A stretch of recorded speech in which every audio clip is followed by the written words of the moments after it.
நம்ம ஜானகியும், இலக்கியாவும் இப்போ ஒண்ணாயிட்டாங்க அப்படின்றது தான் மிகப்பெரிய விஷயமா இருந்துட்டு இருக்கு. உண்மையிலேயே இப்படிலாம் நடக்குமா அப்படின்றத எதிர்பார்த்தோம். ஆனா ஜானகி இருந்துட்டு இலக்கியா கூட கையில இருக்க அடிய பார்த்த உடனே, அப்படியே வந்து நான் மனசெளகி போயி, அதாவது என்ன மன்னிச்சிடு இலக்கியா.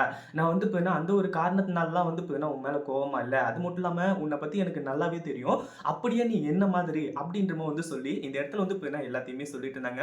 அதே மாதிரி இப்போ நம்ம ரேவதிய பத்தின உண்மைய கௌதம் கிட்ட சொல்லி ஆகணும் அப்படின்ற மாரி ஒரு கட்டாயமும் இருந்துட்டு இருக்கு. இந்த ஒரு விஷயத்துல தான் நம்ம ஜானகி வந்துட்டு என்ன பண்றது, ஏது பண்றது அப்படின்னு சொல்லிட்டு வந்து தெரியாம இருந்துட்டு இருக்காங்க. ஏன்னா இந்த இடத்துல அந்த அளவுக்கு மிகப்பெரிய பிரச்சனைகள் எல்லாமே நடந்துட்டு இருக்கு அப்படின்ற ஒரு விஷயம் நமக்கே நல்லாவே தெரியும். அப்படி இருக்கும்போது வந்து இந்த பைரவி ஒரு பக்கம் வந்து என்னென்ன காரியம் எல்லாம் பண்ணிட்டு இருக்கா அப்படின்றது எல்லாமே தெரிஞ்சிருந்துமே கூட நம்ம இலக்கியா சைலண்டா இருக்கிறது வந்து ஒரு மிகப்பெரிய அதிர்ச்சியா தான் இருக்கு. அதே சமயம் இப்ப என்ன ஆச்சு அப்படின்னு பாத்தீங்கன்னா, நம்ம கௌதம்க்கு ஒரு பிராங்க் கால் வந்து வருது. அதாவது பிராங்க் கால் அப்படின்றத விட வந்து யாருன்னே தெரியாதவங்க வந்து ஒருத்தங்க ஃபோன் பண்ணி, "உங்க அம்மா யாருன்னு சொல்லிட்டு வந்து தெரியுமா? அதாவது நீ வந்து ஜானகி வளர்த்த மகனா இருந்தாலுமே கூட, உன்ன பெத்தவ 10 மாசம் சுமந்து பெத்தவ யாருன்னு சொல்லிட்டு வந்து தெரியுமா?" அப்படின்ற மாரி ஒரு கால் வந்து வருது. இது வந்து உண்மையிலேயே நம்ம கௌதம்க்கு அதிர்ச்சிய தான் ஏற்படுத்துது. அதாவது கௌதமும் அதாவது நம்ம ஜானகியும், இலக்கியாவும் இத வந்து சொல்லாமா? வேணாமா? அது மட்டும் இல்லாம சொல்லி தான் ஆகணும் அப்படின்னு ஒரு பக்கம், சொல்லக்கூடாதுன்னு ஒரு பக்கம், இப்படி ஆளுக்கு ஒரு பக்கமா வந்து தெரிஞ்சுட்டு இருக்கும்போது, இப்படி ஒரு கால் வந்து உண்மையிலேயே எல்லாருக்குமே மிகப்பெரிய ஒரு அதிர்ச்சிய குடுத்துச்சு. ஒரு பக்கம் வந்து இப்போ அந்த கால்ல வந்த ஒரு விஷயம் என்ன அப்படின்னு பார்த்தீங்கன்னா, உங்களோட உண்மையான அம்மா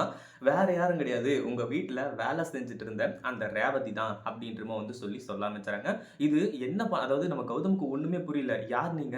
அதாவது இந்த விஷயம் எப்படி வந்து உங்களுக்கு தெரியும்? அவங்க என்னோட அம்மான்னு சொல்லிட்டு நீங்க எப்படி வந்து சொல்றீங்க? ஆதாரம் ஏதாவது இருக்கா? அப்படின்ற மாரி வந்து கேட்கும்போது, கடைசியில வந்து நம்ம ஜானகி, இலக்கியா இவங்களுக்கும் வந்து இந்த விஷயம் எல்லாமே தெரியும் அப்படின்ற மாரி வந்து சொல்லியும் அந்த ஃபோன் கால் வந்து வந்திருக்கு.